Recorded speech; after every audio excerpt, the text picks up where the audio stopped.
So, y'all, today we're gonna talk about hair, black women's hair. And Lord. So, a couple of weeks ago, I watched a documentary by Chris Rock, and in the documentary's name is Good Hair. And to me, it was very eye opening to see Black Americans women transition with hair and self love and natural hair, like the weave revolution and everything. Because I remember when I was younger, or even now, I used to kind of like be upset with Black American women because they would comment on my natural hair. You know, I've had a hairstylist tell me if she had $1 for my hair, mind you, a Black woman, if she had $1 for my hair, she wouldn't take it because I have natural kinky hair. And and I remember just, people telling me how I needed to get my edges done. I needed to put gel. Why do I walk around with my hair out? And now that I'm looking back at some of the events of my life concerning my hair, I've realized that to some people, especially in the Black community, to some people, I was offending them because I had the audacity to do what they couldn't do or what they were told was not beautiful. Let me explain. I understand, and I want to use the American context to begin this, that Black American women were told, this does not look good, this is not cute, this is ugly, this is that, this is, like, you look like you just came out of the bush, And I watched the Madam C. Walker documentary on Netflix where there was, this differentiation between the dark skin Madam C.J. Walker and the light skinned women who were like, well, if you want to get a man, you need to have a good hair. You need to make your hair straight. You need to make your hair this. You need to make your hair that. And it was sort of like your hair was sort of like the way to advance, the way to please a man and everything. And to be honest, that's been the tale with Black women around the world. Even in the African community, you have women who buy Dark and Lovely, perm their hair, even though it is choking. There are a lot of them, even though they're ending up being bald, but they will still go and get those stupid perms and put on like in their hair because it makes them acceptable. So this has been a tale in the Black community. But I feel like me growing up in a place where I was the majority, so by that I mean being like growing up in Africa, where I saw natural hair, where I saw how people was like proud of their hair. Of course, there was a section of people who were perming, and perming is a big business in Africa. And I'm not saying that we don't have issues with that, but I did not grow up ever feeling like my hair was ugly. I grew up feeling like my hair was hard. It was hard to comb. I used to break all the comb in the house, and my mom would be like, "Oh, I cannot do your hair," and everything. My mother did not know how to do hair. To give you like a little anecdote, back where I grew up in Benin, West Africa, kids are not supposed to have long hair. So you were not allowed to have single braids or weave or something like that in your hair, it was not considered proper for school. So either you had cornrows or you cut your hair. So there was a certain code of conduct when it comes to hair, and doing single braids and doing, like weave and all of that. It was not seen as a positive.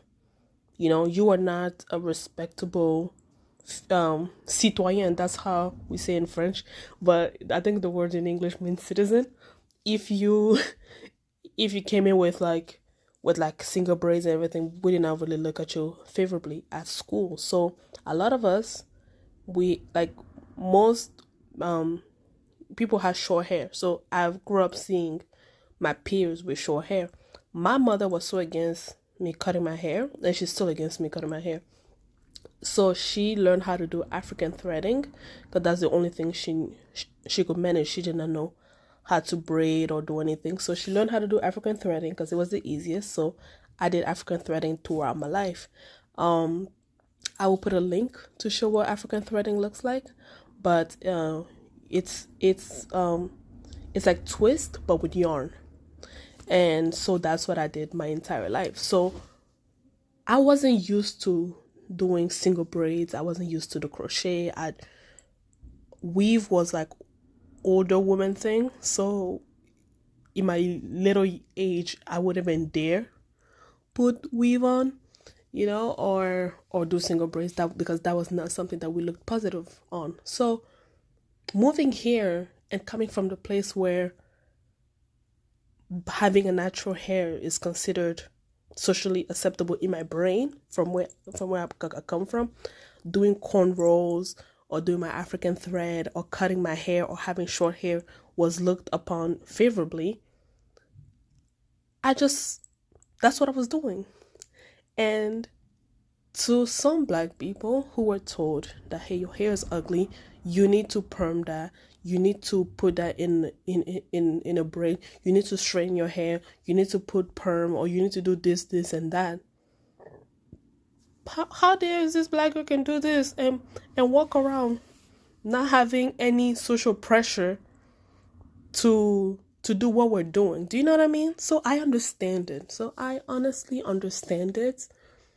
Of course, that does not excuse them talking about me not having good edges, because I swear to God, I wanted to cuss them out. Actually, I did cuss them out. That does not excuse how they reflected their insecurities on me. It doesn't excuse that, because I am a person and those things did hurt my feelings, and even my mother would be like, we're in America now, you don't have to want to do this, you can have your hair in single braids and everything. And it was something that I wasn't used to. It was something like, I did do single braids when I was a child in Africa, but it was something that we did like off season. It wasn't like an everyday thing. It wasn't all the time. So I was never like induced, or like I never had the feeling of like, oh, I need to put my hair in single braids, with long single braids, or do crochet hair or nothing. I started using that more because of the winter here, because we don't really have like, cold winters in Africa, or at least in West Africa, I should say. So when I moved here, I did not have any feelings about having my hair. Like I wanted to cut my hair since I was like, since forever. I wanted to, like, I love doing my African threading, and I remember one time I did African threading, and this white person was like, oh, I like your hair, it's so beautiful, how did you do that? And I was explaining to them, and I remember this Black woman just looking at me like, how dare you, like, how dare you getting praise, like, on something like that, when we cannot do that, so I understand the culture. I understand the hurt that some people can feel when it comes to some of us Black women who are proud to wear our hair natural, who are proud to just show off the way we want to show off. I was just having a conversation with my friend who just cut her hair for the first time, and I told her this. I was like, oh my God, cutting your hair is so liberating, and honestly, you learn to love yourself. And I said that because 4 years ago, yeah, almost 4 years ago, I cut my hair for the first time. Like I said before, I've been wanting to cut my hair forever, but my mother will be like, "No, it's not good. You're a woman. Cutting hair's for men." Nah. So honestly, the hair discussion, it's strong in every black community. And so I was in Germany and I asked my uncle to cut my hair on New Year's Day 2019, and he did. And the funny thing is, when I asked him to cut my hair, we were both drunk. And it wasn't until he cut half of my hair that I realized that this dude has been drinking since 7 a.m. So I might end up looking like Kunta Kente. but it came out looking really good.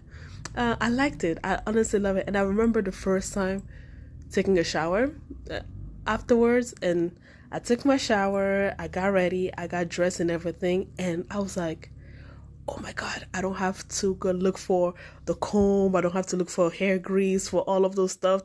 It was just so simple. Like I was like, I had 30 minutes to like eat my breakfast, you know, like it was just so fun. And I remember when we went back to school, I was just like, oh my god, I saved so much time because I didn't have to do so much on my hair. Like I didn't have to do anything on my hair because I had a buzz cut actually, you know, and it was so liberating in the sense of, to me, my hair has always been my shield.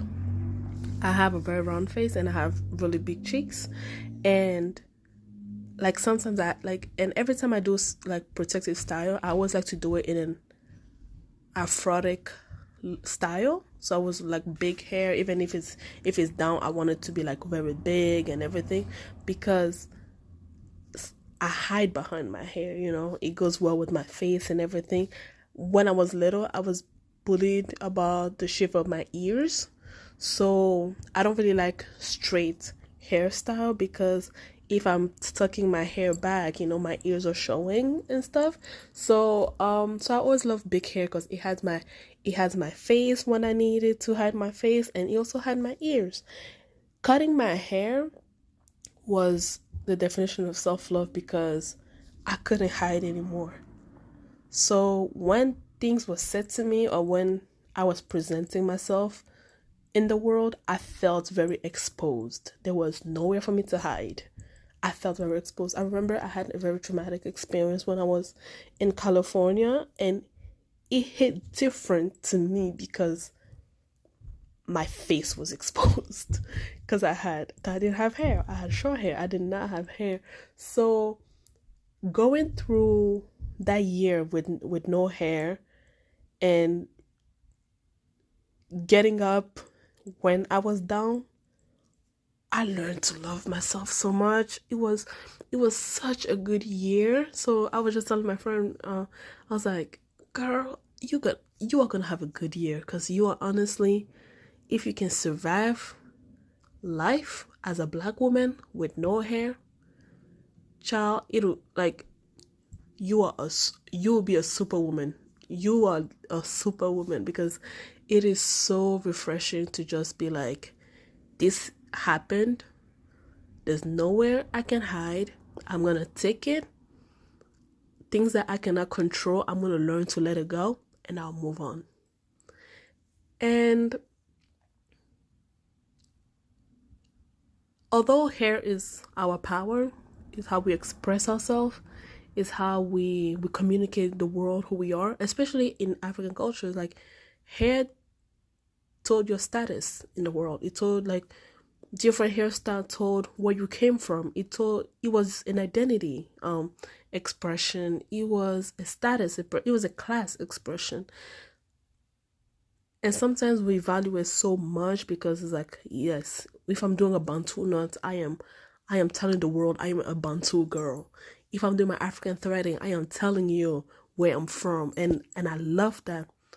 But I also feel like we need to start embracing not having hair.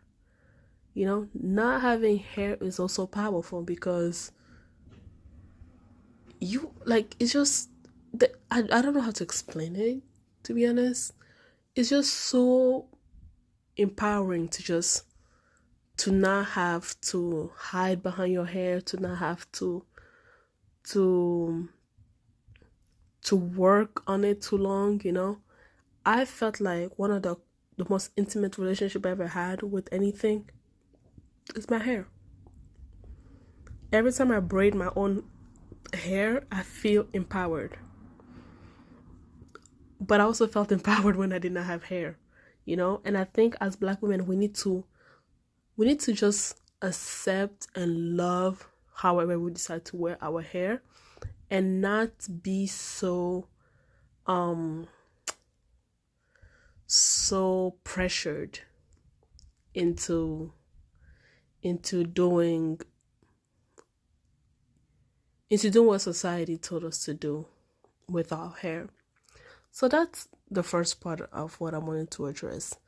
The second part that I wanted to address is just I get annoyed with the new natural hair movement, especially coming from people who wear purple wigs. Now, I'm not trying to be shady. I promise I'm not trying to be shady, but listen, I understand the history of our culture, of how we were made to feel less than and stuff like that. But as a girl who's been natural forever, I don't want to hear someone who just transitioned tell me how I should wear my hair. And the reason why I have a problem with that, because lately I've been watching a lot of like YouTube videos and everything, and I see this YouTube account talking about 4C hair. First of all, the grading system with hair is stupid, and there's a history of racism with that. So, and we're not gonna address it in this podcast. Maybe in another episode we will. But you have a biracial person saying she has 4C hair when she doesn't. And you see them purposely having captions that will help them get ahead with the algorithm, when what they're selling is not true. What you can do with your hair, I cannot do with mine. So I understand that people are transitioning and they're embracing the natural look, they're embracing natural hair and everything. But I feel like some people are being misleading in this movement, where they are trying to create videos and content using clickbaits for them to earn money, but not to really talk about their hair. Oh my god, I feel like I'm gonna have to cut this part out because a motorcycle just passed by and it was really loud, and I don't know if you guys heard me. But yeah, I was just saying, like, why? I feel like true self-care and true self-love is accepting who you are regardless, y'all, regardless. And if you're gonna create content about natural hair, be honest about your hair. Don't write something that does not apply to you. Don't do something that does not apply to you. That's not cool, y'all. That's not cool. If you want to be evolving, then evolve. That's all, y'all. That's all. That's the little thought that I had about hair today. I'm probably gonna make a more informed episodes, but this just came to my head and I recorded it. I'm gonna post it for the sake of posting. Not for the sake of posting, but I'm gonna post it because this was an unfiltered thought process. If you're listening to this, you can hear me think as I'm speaking to you.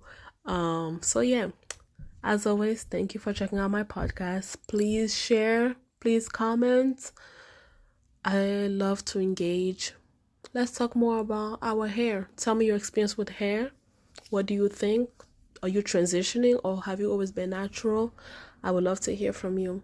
Thank you. See you next week. Bye.